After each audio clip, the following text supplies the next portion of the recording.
Welcome to the B Sound Podcast. It is 10/22 of 2021, and it's Friday.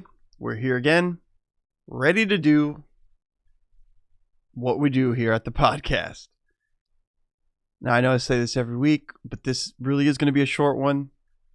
I think I'm going to try to keep this one like 5 to, no more than 10 minutes. But I think it's going to be shorter than that. So let's get right to the meat of the sandwich, so to speak. Today's topic is the audience is your friend, right? Now, what do I mean by the audience is your friend? So this is in context with social media. I noticed that a lot of musicians out there have problems with social media. And I've been doing social media for years and years and years. I go back way back, obviously to the MySpace days, but I go back even before then to, bulletin boards and, the all kinds of ways of communicating online. And obviously there's people who do it better than me, but I have learned a lot of things along the way. And something that has really taken shape recently is really understanding the relationship between you and your audience online. So one of the things I notice a lot of people make the mistake of doing is they'll post something like, "Oh, hey, I just dropped a new single. Check it out here." And, that's a lot of people do that, right? But that's not really compelling. How many times do you check that out? Unless you know the band, right? If you know the band, it's a different story. You're like, "Oh, I know this band. They got a new single. Cool, I'm going there." But how do you bring in new people, right?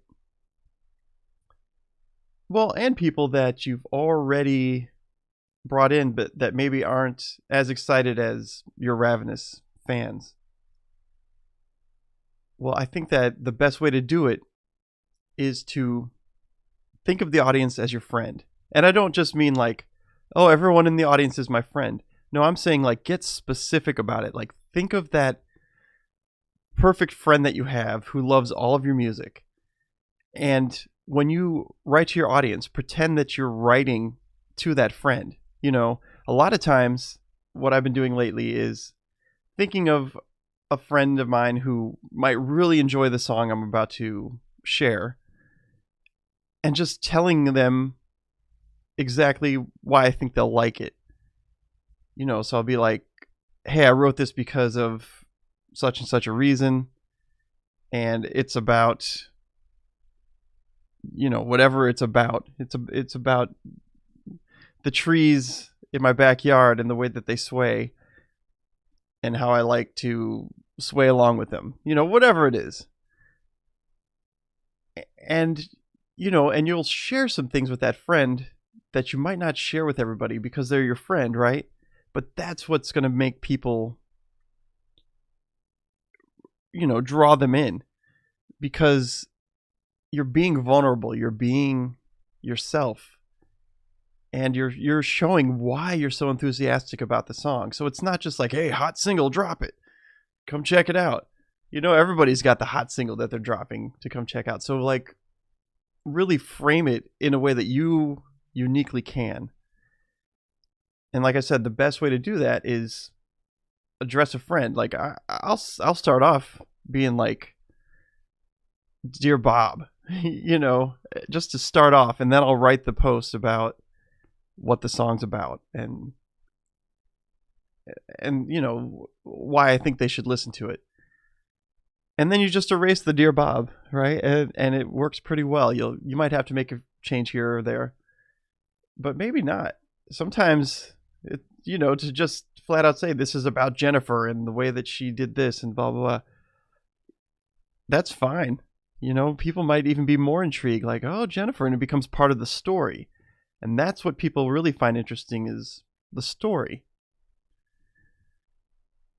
So you've got vulnerability, you got a story. It's compelling, way more compelling than just saying, new single, drop it. So you might be saying, oh, that's great, but I don't I don't have a friend. I don't have any friends that I share my music with. And that's fine. They call this part coming up with an avatar, right? So instead of having a friend, you just think about, well, who is the perfect friend for this song, right? You come up with an avatar in your head of who really loves this song and why would they love it. Just like I did just now, like coming up with, let's say, this Jennifer person. Well, wow, Jennifer really, let's say I wrote a song about pumpkins. Well, Jennifer really likes pumpkins. So why would she like this song? Well, because it's about pumpkins and because Jennifer is the pumpkin queen, of course she'll like this. So, and you kind of build this this character that, like you start going into other things about the character, like where does she work and what are her hobbies besides pumpkins and that kind of thing. And before you know it, you have a story that you're telling either way. And anyone who can relate to this story, not that pumpkins is a relatable thing, I'm just noticing some Halloween stuff over here. But the idea is you're still telling a story to someone who matters to you, right? And the audience should matter to you. That's the whole thing. That they're basically, you're letting them into your world. So let them in. Don't be afraid of that. That's something you should embrace. And then you might say, oh, I don't know any rock stars that do this. I don't know any big rappers that do this or anything like that. And yeah, at their level, they don't have to do that. Some will still. Like one of my favorite things about, there's a indie band I really like called Ween. They're not necessarily indie. They've got a pretty big following, but they'll write songs about their friends all the time. That's kind of how they got to where they got, was they would make tapes specifically for a friend. They'd be like, Tommy Wasserman likes Ween. Let's make a tape for him just for him, right? And they'd make these tapes and give them out to their friend, and those friends would share them with everybody and be like, this the band made this tape for me, and these songs are about my life and stuff. And that really is what got them started. And they never stopped putting their friends' names in the songs and things like that. It creates a huge story. And that's one of the things that people really like about that band, is all the lore that's within their songs. So you can do that too. You can bring that lore to people. But back to the matter of, like, if they're a big rich rock star or whatever, one of the things about being at the top that you hear a lot is, you get there and they've got imposter syndrome and things that stop them from feeling like they're connecting to their audience. And those people who, that's basically what everybody's looking for, right? It's the same thing you want in any relationship. You want connection.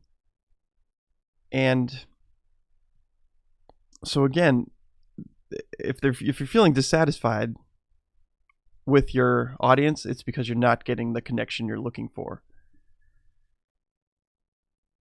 And I would think that goes for the largest of musicians and creatives down to the smallest. Like, if you're not connecting, you're not going to feel good about what you're doing.